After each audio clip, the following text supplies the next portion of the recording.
It's October 2nd, 2014, 50 years after the start of the free speech movement at the University of California Berkeley. Yesterday, the actual anniversary, the New York Times published this picture showing hundreds, thousands of students surrounding a car. And we'll get into the details of what that was, but that was basically the start of it.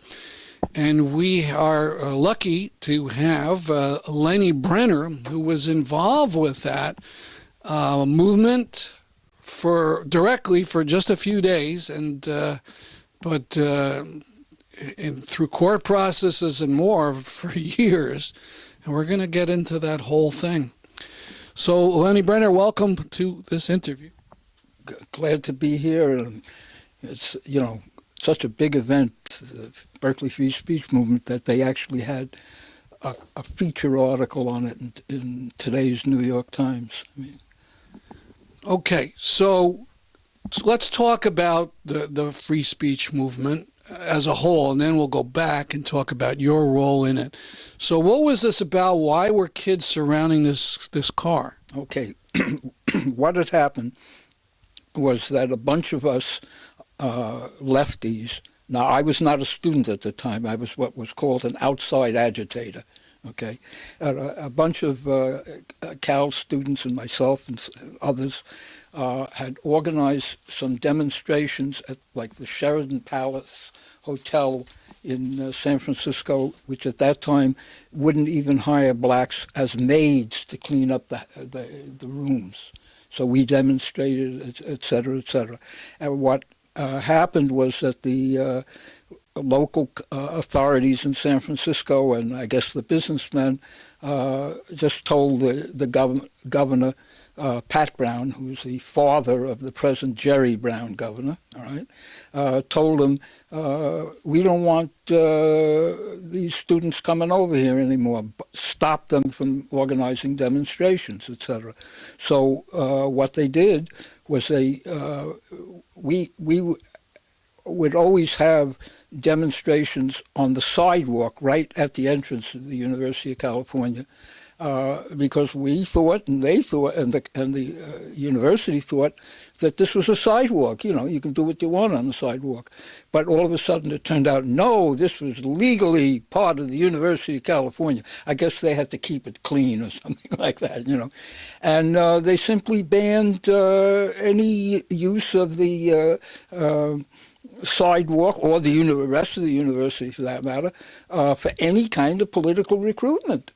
And what simply happened was that it shocked the entire student body from right to left. And so this fellow named Jack Weinberg, who had been a graduate student, sets up an information table somewhere? Right. He set up, to show you, what this was all about, he set up a table for the Congress on Racial Equality, CORE, all right? And they arrested him. And they put him in a police car, and then all of a sudden a crowd surrounded the police car, and he spent the next 32 hours in the police car, and that was the start of the Berkeley Free Speech Movement. Now, I was not there when he was arrested. All right, well, let's get into that later, okay. But so it becomes a whole movement to demand the right for students at university to be able to express themselves, to have meetings and speak where they want. Right, absolutely. And it caught on instantly. I mean, it became an international event. I mean, it was reported all over the world, and students demonstrated on our behalf in college campuses all over the United States. Now, what finally happened was maybe a month later or whatever, I couldn't tell you because I was in prison at the time, but what finally happened was the university realized, and the governor realized, they had lost, 100 to nothing, and they. The rest of the people, like Weinberg, et cetera, who had been arrested, charges were dropped, and it's now reached the point where the University of California celebrates FSM Day. Okay. Let's not go to the future. Let's stay back in 64. So this is the, sort of, for some people, it's the end of the 50s. The 50s was conformist. You do what you're told. You don't protest. And now people are fed up with this, and they force the university to open up a little space. Well, let me correct you a little bit. Remember that the civil rights movement began in the 50s. In other words, like, for example, the leading figure in the FSM rally, the guy who's speaking on that in that photo that you just showed, was Mario Savio. And Mario had come up from, he had gone down south. He was from New York originally. He had gone down south, was involved in civil rights demonstrations, and was now a student at the University of California. And so, in other words, it wasn't that we started it. In other words, the FSM was the continuation of the civil rights movement and the beginning of the beginning of the anti-war movement. Now, I'm glad you brought up that name, Savio, because that's the one name that maybe is in the history books, because at some point in this movement, he becomes the orator. And I remember some line about, when things are so, when the institution is so odious, you have to put your body into the gears, something like that. Oh, yeah. Now, at that time, understand, I came to the demo on the second day of the demo and got arrested that day. I didn't know Mario from before the demo or during the demo. We became friends after I got out of prison. And don't say the year, because we're going to use this later. All right, but we became very good friends. And if I can tell you something about Mario, okay, Mario was Mr. Nice Guy. I mean, he was just a wonderful person. Everybody. There's no other opinion on him, and he became he felt guilty for not having come to my aid when the cops arrested me, and I was in jail waiting to go to prison, etc. But when I got out, we became buddies. He was by that time a professor somewhere, but he would come to Berkeley, like once a year for anniversary events. And what was his academic specialty? Oh, he apologized to me once and said, "Lenny, I'm not political anymore because I'm just wrapped around physics. But so that no one would think that I sold out, I make a political speech here once a year, so that I'm not looked upon as a betrayer." And my attitude towards him was, look, I know people like you, who are so absorbed in what they're doing that nothing else in the world exists, and you just have to. I have come to accept that. You don't harangue a guy who's wrapped around nuclear physics. All right, so just to end that section, Sproul Hall, which was the sort of epicenter of all this activity, what's it called now? Mario Savio Hall. The thing that is most bizarre about this whole thing is that once the university realized that they lost, okay, they flipped right around and everything became FSM was wonderful, we were wrong, and now the FSM, believe it or not, its archive is on the university. The university organizes FSM anniversary events, and when you showed Jack Weinberg speaking there, that was on the campus, and I'm sure half the administration was there. Yeah, you're referring to another picture on the Times article. I could just mention it, that the Times has it with Jack Weinberg today. Now. Yeah, right. Yeah, a few years older. Okay. All right, now let's get back. I mean, if Mario Savio was not an activist, as we say, let's talk about Lenni Brenner, who was. Oh, no, he was an activist, but he was a civil rights activist. Right, but that wasn't sort of his career. His right. main thing was a physicist. No, he was a civil rights activist, then he became a physicist. All right. Let's talk about a guy who was an activist all the time, Lenni Brenner. Okay. So what brings you out to California? What year is that?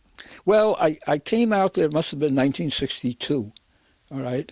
And I really came out there because, I'd heard all these wonderful things about the Bay Area being beautiful and wonderful, which it is. I confess to that. I admit to that. I've been to that's really the promised land. God made a mistake, and he picked Judea. Okay, but at any rate, I came out there and I got involved in. I was already a leftist, and I got involved in the anti-war movement. And so even in 63, 64, there was a start of an anti-war movement. Oh yes. I mean, I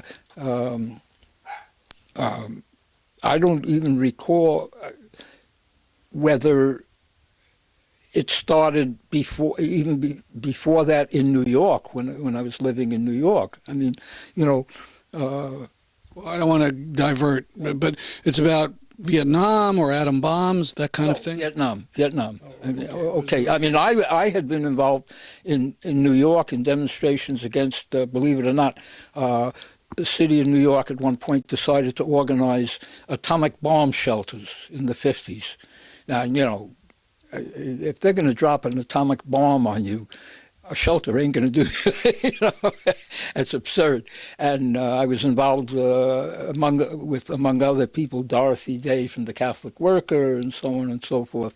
And so that was the start of my politics in 1952.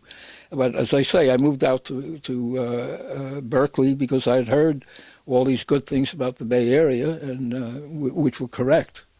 All right, so it's 62, 63, and you go out. You're a radical in the Berkeley area, and I think you mentioned the civil rights protest you got arrested at. Yes. What was it about again? Okay, what simply happened was that a bunch of us decided that we knew that, like the Sheraton Palace and other hotels, they weren't even hiring blacks even to be maids. So we demonstrated, we got arrested, etc., but we won. Okay, they had to concede by that time, and that was what made them put pressure on the governor to suppress the movement in Berkeley. Now, let me ask you, these business of the dates, this is 50 years ago. How do you know about the specific dates? You have any documents? Years later, the University of California, the Daily Californian, which was the student newspaper at the University of California, got my FBI file. All right, you want to turn it around? All right. So people could... Now, I just want to show you because... This is, I assume, part of it. Oh, yeah, no, it's hundreds of pages. But believe it or not, when they give you your FBI file, they kind of make sure that you don't see like who the informers were on you and all that kind of stuff, and who told them to do what and so on and so forth. But at any rate, here's something from, it's dated, all right, the FBI file page is dated December 17, 1965. It was probably 1964. I think they must have made a mistake. But the FBI made a mistake. Come on. Oh, hey, all right. Listen, the secret police. The secret police, the Secret Service. Just made a mistake. All right. Why don't you put that down? I don't want it in front of your face. Okay. But let's. All right. So you were involved in the civil rights movement in Berkeley. And you were also interested in, let's say, therapeutic drugs. No, that's what they call them now. I was for legalization of marijuana. Okay, I'd been smoking marijuana for years, and one day the Attorney General of California showed up at UC Berkeley and made a speech. I don't even remember what it was about, but I got up from the floor and denounced the pot laws. And then the next day, I went and organized a demonstration with me as the featured speaker on legalization of marijuana. And a whole bunch of people immediately signed up for a marijuana reform group. That, I mean, it just spontaneously, you know. I mean, I had tapped a vein of social development that the rest of the radical movement wasn't touching with a stick, and so I as I say, I organized this meeting. And now, to jump ahead 50 years, now you can go to, I guess, Colorado and Washington State, and recreational marijuana use is legal. Well, I have to really think, who was the last president of the United States that didn't smoke marijuana? Okay? Now, understand that I have changed my mind on the whole question of marijuana. Uh-oh. Yes. Marijuana is a dangerous drug. I mean, look, Obama used to smoke it. Okay? I mean, he wrote about how he used to smoke it. And look what it did to him. It destroyed every one of his brain cells. All right. Okay. So let's, all right, so now we're back. You spoke, politically at this very controversial issue in 1964. And then you, 63. I'm sorry, in 63, and then you as you admit, were smoking marijuana, and then you got arrested for it. What was the circumstances around that? What had happened was I had smoked some pot that day, and put what we used to call the roach, the butt, in my pocket, and then tried another drug that was legal, called Ramallah, and got whacked out of my skull on it. All right. Now, don't ask what Ramallah's for anymore. I've never had it since. But at any rate, some friends of mine saw me, and they said, "Hey, Lenny, we'll help you go home," et cetera, et cetera. And then all of a sudden, a cop car stops, and the cop takes me to a hospital because, I was whacked out on this drug. And the hospital examined me, and they said, "Well, he says it's Ramallah. He's got the symptoms of Ramallah." And the cop escorted me back to my, the hospital bed that I was laying in, and searched my pocket and found the butt and arrested me for possession of marijuana. Now, what I did not know then, and did not know for years until I got out of prison years later, was that the cop, the reason why he stopped when he saw me with these people, was that he recognized me because he had been assigned by the Berkeley police to secretly join my marijuana reform group. Okay, and I mean, this is, sounds incredible today, but and so he recognized me, took me to the hospital and searched me, and they arrested me, and I went on trial. I defended myself on trial, etc., and I was found guilty and granted. Now, understand, at that time, simple possession of marijuana was a 1 to 10 year sentence in the penitentiary, but of course you could get probation.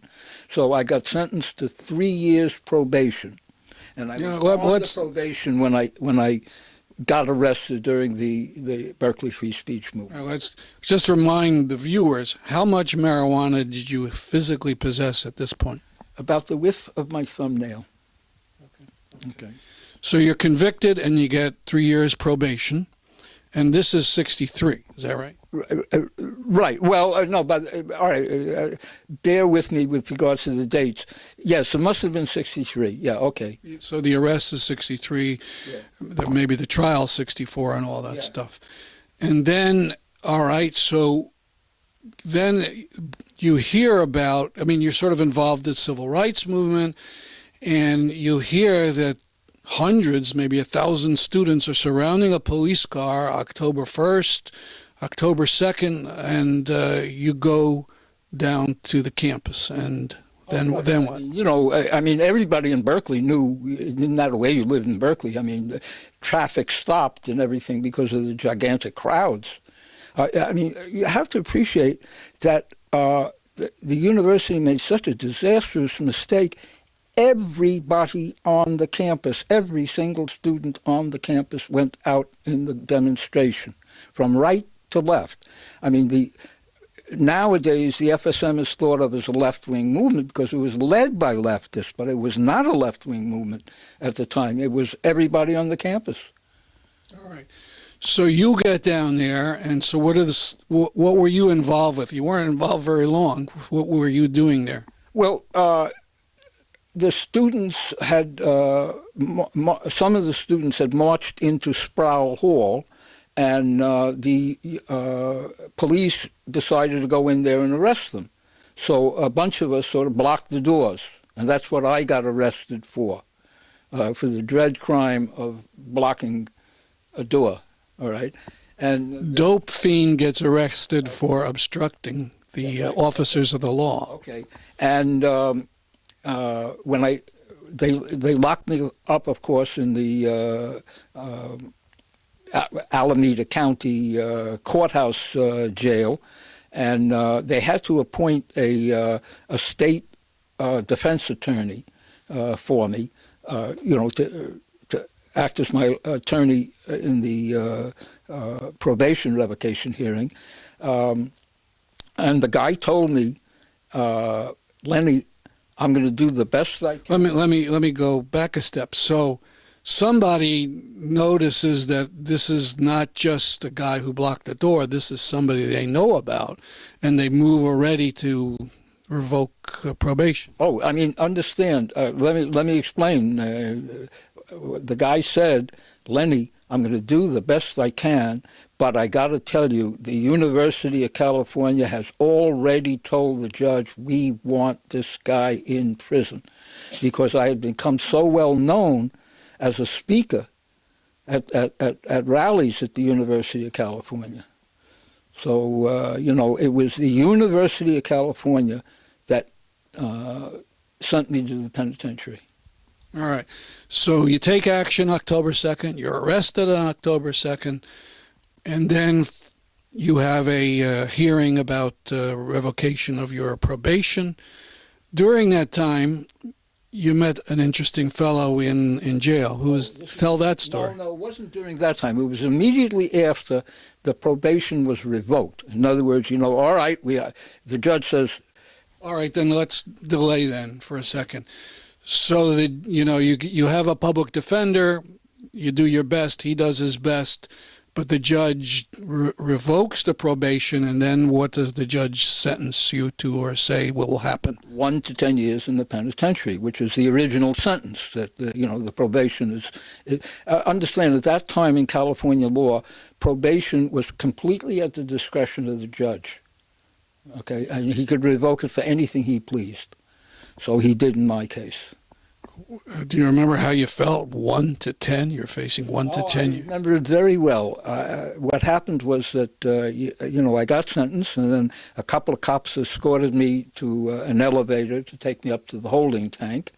And I wrote an article about it many years later that, the best argument in favor of the death penalty is that nothing focuses the mind like knowing that you're going to be hung in the morning, But I can tell you, knowing that you're going to prison for 1 to 10 years focuses the mind. That's what I was thinking about when I was riding in that elevator ride, okay? All right. Now, was anybody helping you? Nowadays, you get arrested for anything, there's always defense committees. And in this whole episode, most of the leftists had an attitude of, we don't want to touch the marijuana issue for 2 reasons. Number one, it'll alienate people who are not in favor of legalization of marijuana from us. And number 2, the cops will come and arrest us for possession of marijuana and, raid us and so on and so forth. So the FSM did nothing to... So the left did nothing and the FSM did nothing. Right. Now, so there I am in the elevator going up to the holding tank. I no more than put my 2 feet into the holding tank. The elevator door opens and I get out, and a black guy comes up to me and taps me on the shoulder and says, "I know you. I heard you speak at the at Lenni College during the Cuba Missile Crisis. My name is Huey Newton." Okay. Now, in case some of the young puppies listening to this don't know, Huey Newton later became the founder of the Black Panther Party, okay, which was the, what can you call it, the ultra-revolutionary, the revolutionary party. I mean, but he became a world-renowned political figure as long as he was in politics. And, he told me he had heard me speak during the Cuba Missile Crisis. He just happened to come by. And so while you were in that jail, he was there, and we spent about an hour a day for the next 4 days discussing politics. We couldn't do more than that because he had a job as some kind of a trustee, and he had to run around and do things, clean up or what. That I don't even recall.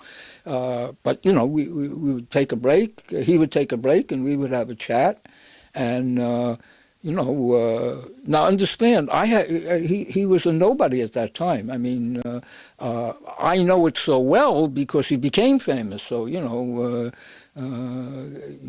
but the thing that's so bizarre about the whole incident is that they sent me to prison to get me away from politics and agitating people. And the very first thing that happened was my meeting Huey Newton, and I would definitely say that between his hearing me at the Lenni College during the Cuban Missile Crisis and then the discussions that we had in prison, that I was certainly a major factor in the creation of the Black Panther Party. Okay, thank you for your modesty. Now let's go back now. So you're facing 1 to 10 for possession of a teeny amount of marijuana and sitting in front of a door, perhaps with hundreds of others blocking police. Now, we know from your FBI report how it was reported in the press. Could you mention that? Okay. The San Francisco Chronicle, the San Francisco daily newspaper, this is from the FBI report, the San Francisco Chronicle, the San Francisco daily newspaper, in its issue of October 17, 1964, contained an article entitled, "United States Rioter Draws Term in Prison," which stated in part, Leonard Glazer, that was what my name was at that time, Leonard Glazer, a participant in the recent free speech demonstrations at the University of California, was sentenced October 16, 1964, to from 1 to 10 years in state prison for violation of probation. The article states that Glazer had been put on probation on April 17, 1964, after a jury found him guilty of possession of marijuana. And it just goes on. Let's see. Here we go. The sentence was passed following a hearing in Alameda County Superior Court in which campus policemen testified that Glazer had interfered with officers attempting to prevent demonstrators from entering a University of California building and had been a member of a crowd surrounding a patrol car, thus helping in preventing police from carrying out an arrest of a student for trespassing. The article stated that the presiding judge had recommended that Glazer be sent to state medical facility in Vacaville, California. Okay, why don't we stop there? Okay. So first is the headline, rioter, which, gives me the impression, some violent person out there. And then it says, well, the actual things are one, that you blocked the door, and two, they say that you took part in a demonstration around a police car, maybe the original one, because, again, he was in this thing for 30 hours. I understand, but I can't say for sure whether it was the same car, because they held Jack Weinberg in the car for 32 hours. Could have been another car, maybe never happened at all. As I say, I remember blocking the door and being arrested. as for the car, I know I went, when I showed up on the campus on the 2nd, October 2nd, Jack was still in the car.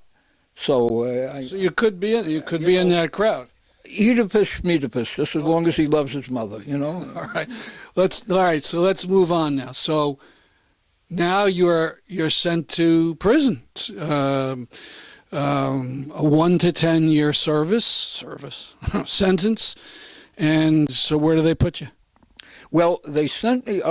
They send everybody in Northern California. First, you go to the prison in Vacaville, and that's where they decide where to send you. What they did was they sent me to California Men's Colony, which was halfway between San Francisco and Los Angeles. Now, I now understand that the reason why they sent me there was that they didn't want to sentence me to a prison closer to the San Francisco Bay Area because some people might demonstrate on my behalf. Okay, so they sent me down there. As I say, I can figure that out now because later when Huey Newton did get arrested and sent to the penitentiary, that's where they sent him. So, you know, it was obvious that that's where they sent political prisoners. Now, you weren't helped by the free speech movement. Could you keep track of what was going on, at least? You know, it was on the, we had a radio in every cell, and it was on the radio and in the newspapers, which, you know, they sell in prisons. But nobody did anything on my behalf. But I know that, but I wanted to know, you were following what was going on with the free speech movement. Okay. All right. And it's sort of by December or so, they win. Well, as I say, they went from villain to a hero. I mean, as far as the University of California was concerned, I mean, the guys running the university simply said, we were wrong, they were right, and that's it. And then from that moment on, the FSN movement could do anything it wanted on the campus, and they set up offices and archives, and like I said. But this is 64. You're facing 1 to 10. What about other people who were arrested? Did other people have? Everybody had their charges dropped because, as I say, once they won, what was the point? What could you charge them for demanding freedom of speech?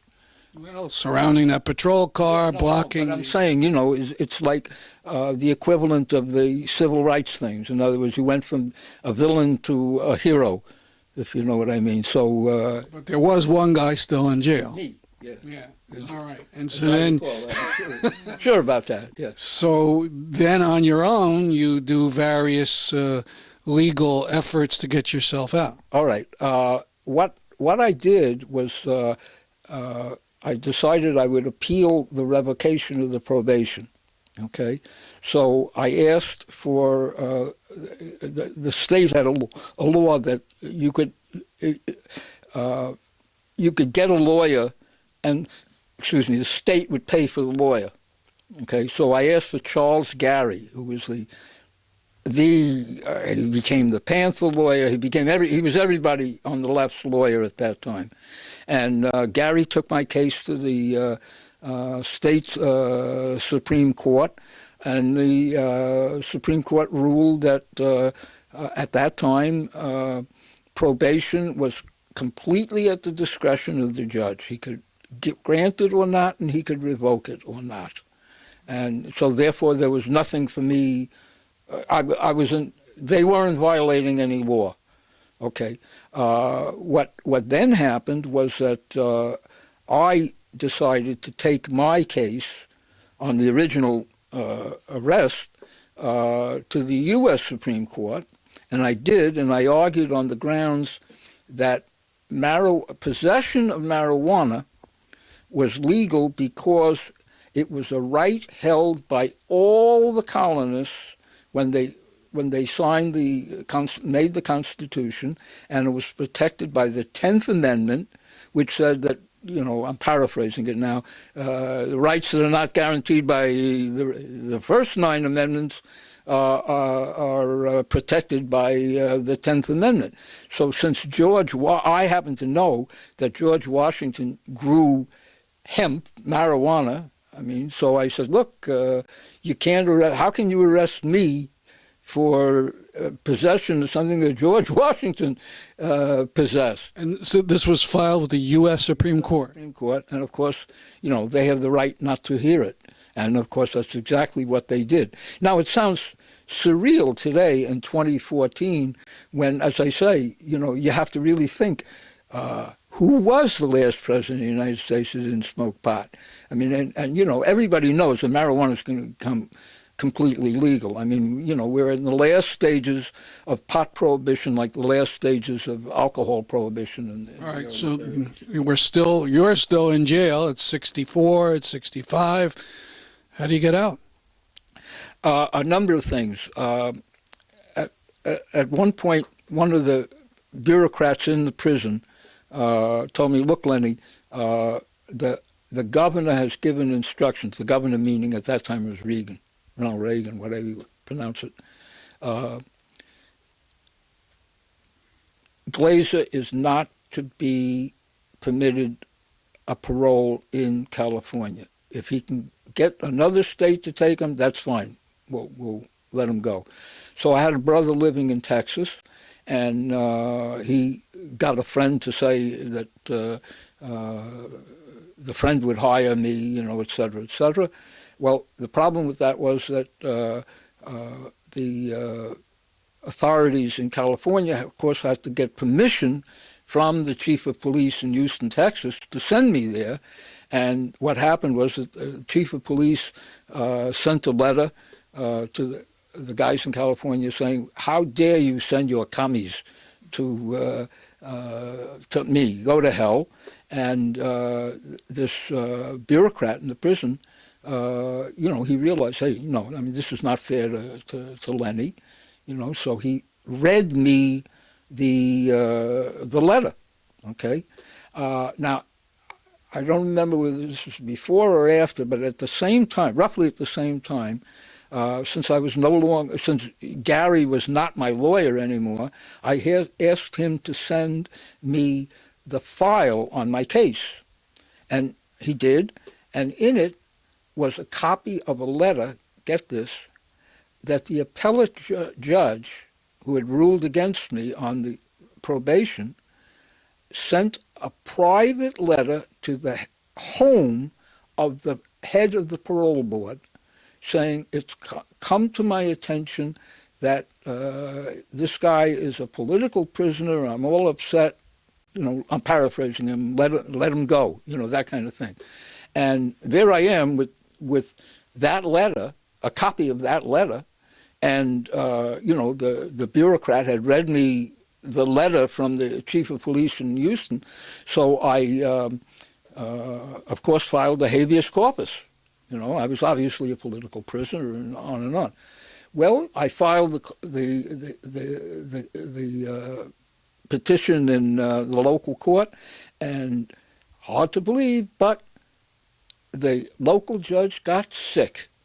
Okay, and they couldn't hear it, and then all of a sudden, the authorities in the prison called me in and say, Lenny, the parole board has decided to release you in 3 months without a probation. You'd just be a free man again. So that's how I got out. Now, I got out. Understand, at that time, an ordinary guy who had gone to prison for just simple possession, and again, very few went there for simple possession, but if they got there, the average sentence was about a year and a half. I mean, they were holding me because I was, they saw me as a notorious agitator. When did you get out of prison? How long were you in? 3 years and 3 months. That's 39 months. So you went in October of 64, you get out? Like early January 68. And when I got out, all of a sudden, when they send you home in you take a vehicle, then to a bus, etc. I get out in Berkeley, California, and there's a guy waiting there to interview me.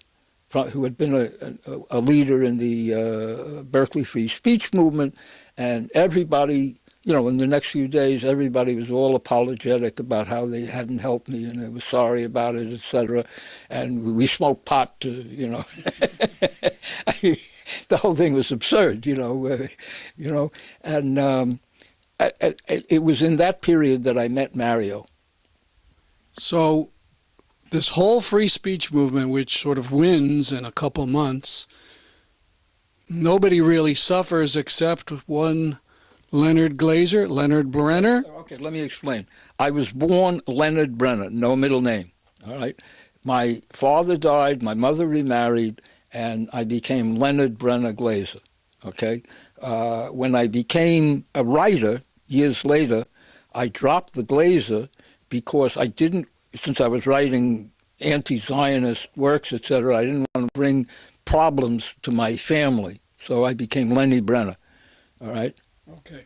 So that explains the names. We probably should have got into that before. But we're really summing up at this point because, it's really kind of an incredible story. I've known you for probably 20 years and knew some of this, but didn't realize that you are really the only person severely punished for the free speech movement. Right. Now, understand, everybody in the free speech movement, as I say, was apologetic for not helping me.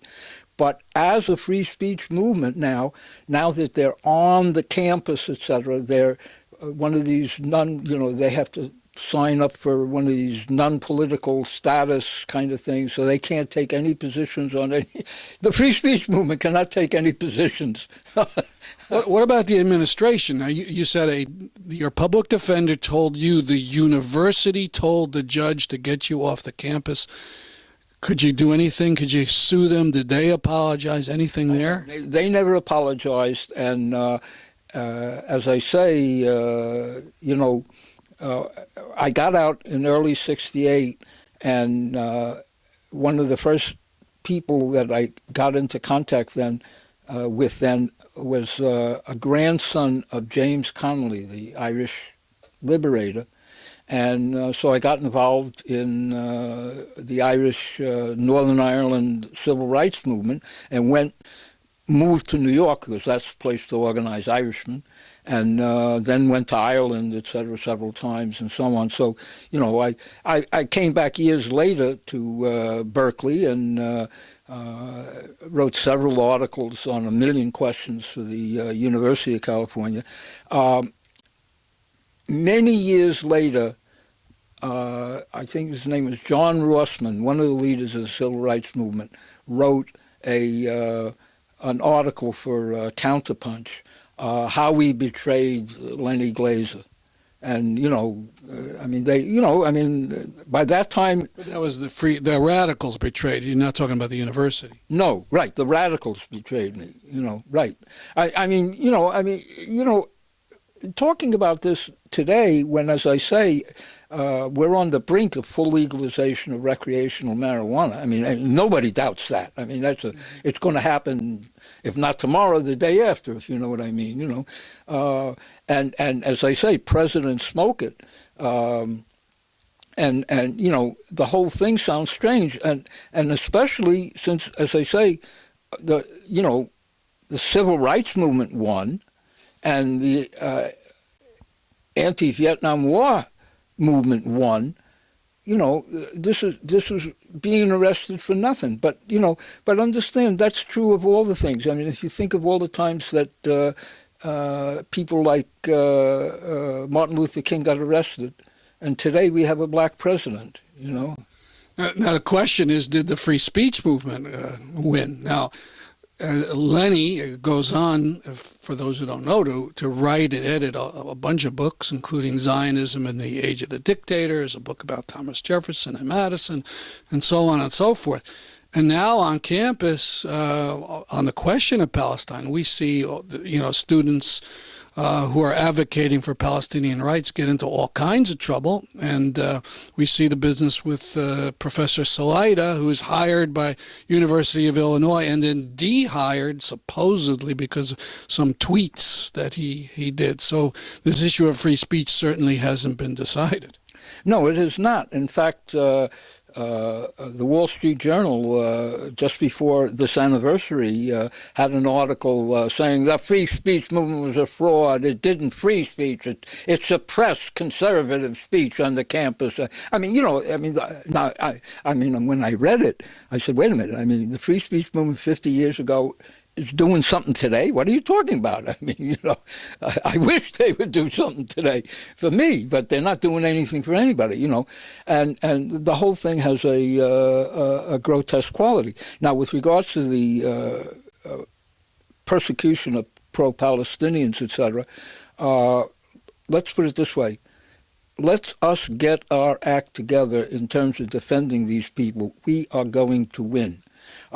Just yesterday, about 40 professors of Jewish studies all over the United States complained about another right-wing Zionist group denouncing professors for speaking up on behalf of Palestine, etc.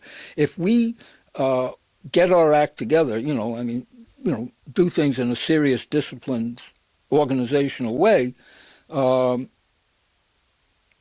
the Zionists will be committing political suicide. People don't want to hear about how they're persecuting Jews on the campus, and the ones that many of the people who are persecuting Jews on the campus are Jews. Yeah, supposedly persecuting. Well, you get my point, right? We do, and this has been a really fascinating discussion. We've been talking with Lenni Brenner about the free speech movement and his role in it and the persecution he suffered. Quite an interesting tale.